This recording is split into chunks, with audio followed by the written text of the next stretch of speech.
What's up, guys? This is What If Does Gaming, your channel for fresh Arena of Valor content, and today I want to talk about Mganga, who has been put up to S tier in the recent Doyser tier list, and this is the justification or the reason why I wanted to show you a video with this new hero, because I wanted to find out, did they change anything about him that we did not get information on in any of the recent update patches?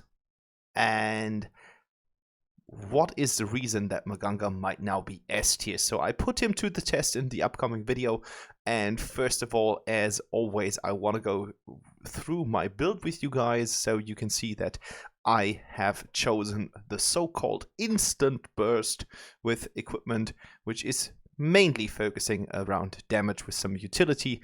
We've got Barris Agony here for some armor. We've got Frosty's Revenge for some additional slow. We've got the Diadem for the huge 35% damage boost. And then we've got Holy of Holies as one of our last items to boost our damage to skyrocketing limits. And this is not the only thing, because in the enchantment section we've got mana refills so that we are able to spam our abilities, because Mganga is actually a quite spammy hero. We've got Holy Verdict as well as Holy Thunder to boost our damage even further. And then in addition to that, we've got Devour for some utility to get some health and mana back after we assist or kill something. And Deadly Claw to boost our AP damage. In the Arcana section, I have chosen to take 10 times Violate in the red section, 10 times Devour in the violet section, and now we've got 10 times Hex in the green section for some additional cooldown reduction. And that is the build. If you like this kind of content and you want to support my channel, like as much as possible, put some comment down in the comment section below for the algorithm. And of course, if you haven't subscribed to the channel and you just stumbled across one of my videos, feel free to subscribe, put on the notification bell to never miss any of my videos. The videos are coming every other day, so you've got a video every 2 days. But if you don't want to miss that, the notification bell is key to success, because that just means that you will be alerted every single time I upload something. So let's get started without any further ado. Thanks for watching, enjoy your evening, and enjoy the gameplay. And here we go, and it's going to be a really short video, and that's what I liked about it, because sometimes I know that my videos do take quite a while, because I always give you the full length gameplay, so that can come to even 20 plus minutes, but in this case we are looking at around 10 minutes of gameplay with an outcome. So after 10 minutes you will see either a loss or a win, and we need to figure out if Mganga is one of the strongest mages out there in the game, because that's what they wanted to indicate, or what Doyser wanted to indicate while he was putting him on S tier. And I couldn't believe it when I saw the update on his tier list, which is, I think, one of the only tier lists that we in the Western Hemisphere do get, because there is not really that much access to Chinese hero lists in Honor of Kings or Clash of Titans. So this is one of the only few resources that you can take if you want to figure out what heroes are good now in the meta and what heroes aren't. So yeah, of course I'm going in the mid lane with Mganga. That's obviously one of his prior choices. You can also field him as a support. He's not one of the strongest ones, but because of his continuous damage combined with the ult that can also get heroes under tower, because the range is actually quite large, he can also be played as a support hero.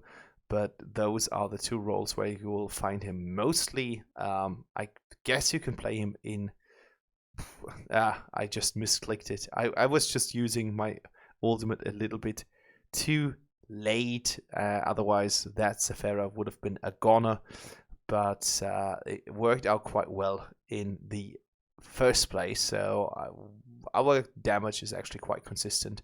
And that poison that we're building up from time to time with the stacks from our abilities is really, really good if you want to fight and not poke it, because you're not a burst hero, obviously, because your damage is actually a little bit more consistent than the other ones. But the good thing is it is there and it's huge, and that's actually a really good benefit. And that didn't change. Like that was there from the first place. Like I don't know if you guys have played Arena of Valor 6 years ago when the game was released, but Mganga was one of the first heroes introduced to the game, and he already had this kind of mechanic that he was able to put some kind of venom counter on the enemies, as well as get some healing counters on himself. And if you would mix those, you would be able to deal substantial damage over time. But of course, you are not a burst hero, because that would just kind of contradict the whole idea of how this hero plays and how they have set him up in the game. So as a short verdict at the beginning of the game, I think his clear speed is actually really good. So coming down to minions, you can deal with minion waves quite easily. I think he's not the fastest wave clearer, but his wave clear is actually really it's better than decent. He's got a good wave clear, and in combination with that, whenever you want to clear the wave by using your abilities, you also do get a really nice health boost, because whenever you are using one of your skills, you will see this little green number above your hero, and that just means that you're going to get some regeneration, and that helps. It helps a lot. Like, it's basically a med pack from time to time that you gain passively for free, and it just makes your sustain a lot better. And on the other hand, it just means that you don't need to take massive amounts of support things.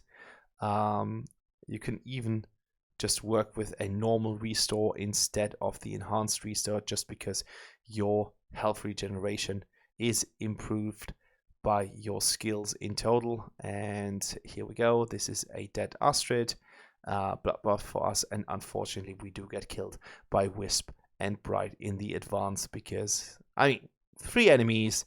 Gildo wasn't really paying too much attention to the fight, not really committing too much of himself, which is fine. It's 7-7, and I'm leading with 5 kills, so I'm good.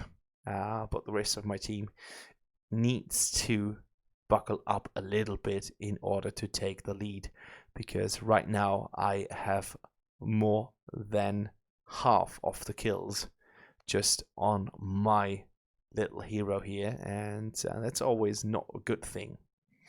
I mean, yes, I can snowball, but it's always good to divide the kills and deaths a little bit on your team, just to make the individual hero a little bit stronger, and so far it didn't work out so good.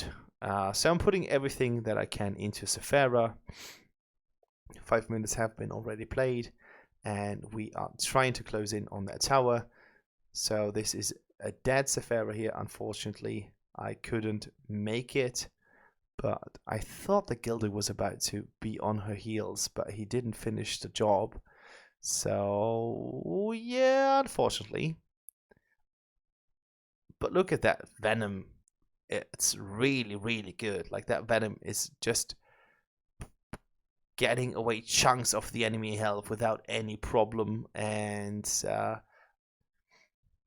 5 counters really do change the way you need to play your hero, because most of the times, if you're actually quite low, those 5 counters on a hero will mean immediate death after a certain period of time. And as you can see, I am just making use of this in the best possible way. So this is another double kill for me.